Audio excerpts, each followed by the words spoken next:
Now we're going to look at chapter 17, which is going to be thermodynamics. So let's kind of look at what is thermodynamics. Okay, thermodynamics is basically a way to predict if a reaction is going to be spontaneous or not. What do I mean by spontaneous? Meaning it's going to occur with any outside intervention. So I have these examples here. A falling book. Okay, if a book is falling, it's going to continue to fall. Ball on a slope. These are spontaneous reactions, okay? A non-spontaneous means you need outside intervention. And usually what we're looking at is like temperature. You know, you need to increase the temperature for the reaction to go, or change the pressure, decrease the pressure, increase the pressure. So a spontaneous reaction, if I put two things in a beaker, they will automatically react without me having to do really anything. A non-spontaneous reaction means it will not go. It'll sit there all day if it's not spontaneous, so I might need to like heat it up or something. A reaction will always go to greater stability. Okay, so a spontaneous reaction also tells us if something is stable or not. So if we're making something that's very stable, that means it'll be spontaneous. Because remember, it goes to greater stability. So if your product has a greater stability, then the reaction will be spontaneous because it wants to be more stable. Now let's say the reactants are more stable. Well, now it's going to be non-spontaneous because it doesn't want to make the products because they're not as stable. It wants to stay as the reactants. So not only does it kind of gives us an idea of the spontaneity, it also tells us the stability, okay? So a spontaneous reaction always has a stable product. If we're looking at kinetics, though, we're looking at the speed of the reaction, how fast it goes. This is affected by a catalyst because a catalyst can speed up a reaction. This, thermodynamics, is not affected by a catalyst. So, it doesn't matter if it's a catalyst in there or not. We're just looking at will the reaction go on or not and which one is stable. So we're not looking at speed or anything in this. Okay, so the first thing we need to look at is entropy. We've kind of looked at entropy before, but let's look at it again. Entropy is basically a measure of the randomness and disorder of a reaction. Okay, so think about what can make something more random, or I like to think of disorder. Which would cause more disorder? That's what we're measuring. And the universe is always going towards greater disorder when we're looking at the whole entire disorder. Entropy is a state function, so that means it doesn't matter how you got there. Just remember, just the final and initial states matter. So you do final entropy minus your initial entropy. Again, meaning, so if we're climbing a mountain, it doesn't matter if you go straight up or around and circles all the way up. The pathway doesn't matter. It's just where you end up. Okay, so we're looking at, again, entropy is a measure of disorder. Okay, entropy is one of the factors that determine the direction of a chemical and physical change. Okay, the universe entropy is always increasing, but we're usually looking at the system, not the universe. So that could be different. Okay, so the universe overall, when you look at all of the entropy combined, the universe will always be increasing. So it'll always have positive entropy. But the entropy of your system might not be positive. It could be negative, okay? Because that's just a little tiny part of the universe. Okay, so think about this. The universe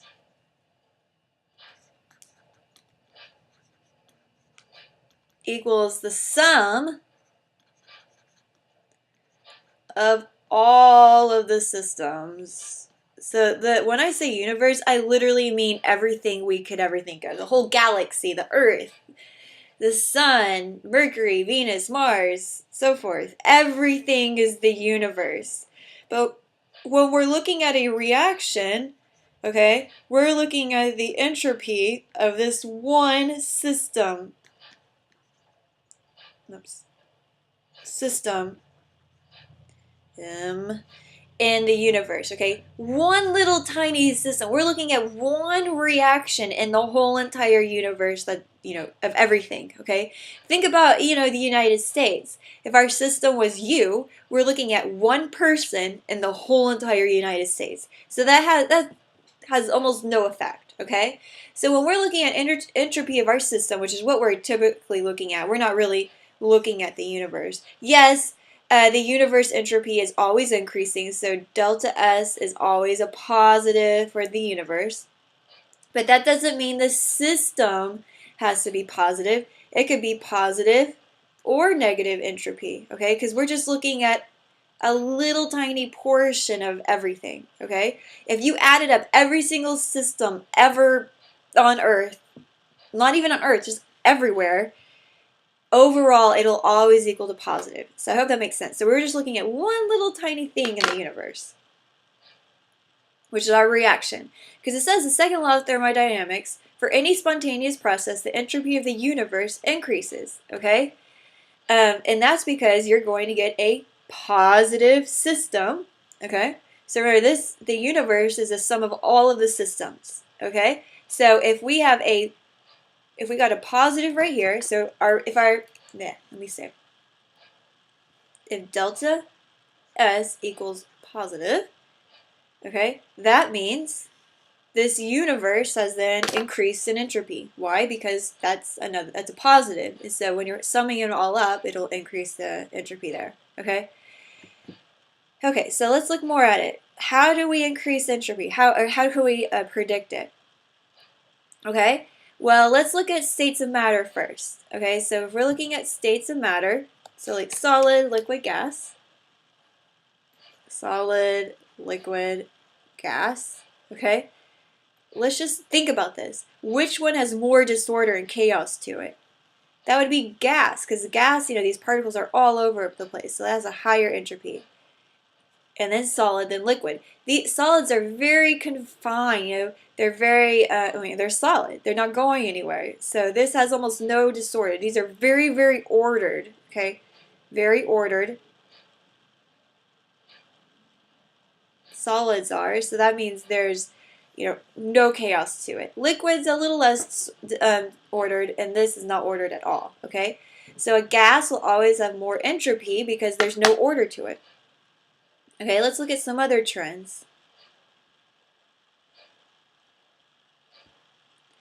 Okay, so gas will always higher than liquid and solids. Molar mass, the more molar mass, the greater the entropy. Because just think about it, it's just larger, so there's more potential, entropy or energy, if you want, to it.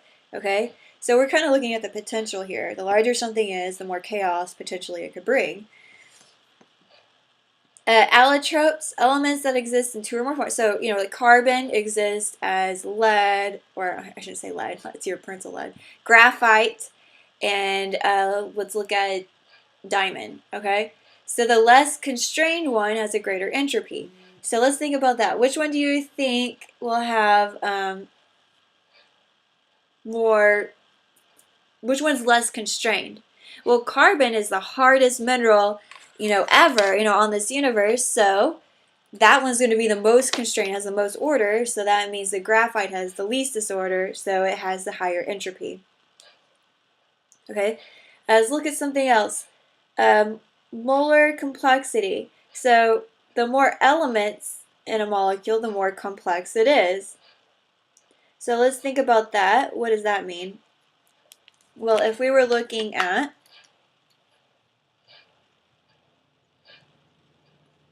let's say like NO3 versus maybe Ca2 H2C3O4. Do you see that it has all of these elements in it versus this one just has two different elements, two different types? Okay, so this one is more complex at the bottom, so there's more randomness, so that's higher entropy. Dissolution, dissolving something into ions will always make it more chaotic. So if we have something like, change the color, So we have sodium chloride, and we broke that into ions, so Na plus Cl minus. This is a solid here. If I break up the solid into these ions, so now it's aqueous, you see we had one, now it's broken up into two, now there's more disorder over here. So breaking up into ions, to more things would be more chaos. So let's look at some examples here. Okay, we're going to predict the sign of delta S. Is it going to increase the entropy, which will be a positive, or decrease it, which would be a negative? So let's look at this. We have H2O gas going to H2O liquid. So basically a gas to a liquid. Okay, what would that be? Does that increase or decrease the disorder? Let's going to decrease it, right? Because we're going from a gas to a liquid. Gas has the most chaos, okay? Liquid is in between. So we're going to less disorder, so that'd be a negative delta S. Carbon dioxide sublimes. Sublimation is going directly from a solid to a gas, okay? I think you've seen like the smoke machines and the carbon dioxide, that solid going, like the smoke coming off of it. And that's a carbon dioxide gas. So this sublimes, that's what sublime means. So we're going from a solid to a gas. Well, that's going to increase the entropy because we're going to something more chaotic. Gas is the most chaotic, which is the most positive entropy, then liquid, and then a solid. Now let's look at this one here. Here we have N2O gas, and this breaks up into 2 N2 gas and O2 gas. So how you look at this one, so these all stay as a gas, so that doesn't help us. So let's look at how many we have. Do you see that we have just one molecule over here? Then on the product side, we have two different molecules.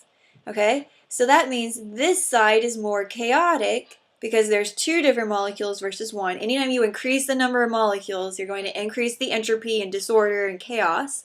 Okay, so so we're increasing it by having this product, so that's a positive delta S. Okay, you'll have more examples in your homework, but let me know if you're having trouble figuring those out. So again, entropy is just a measure of sort of disorder and chaos.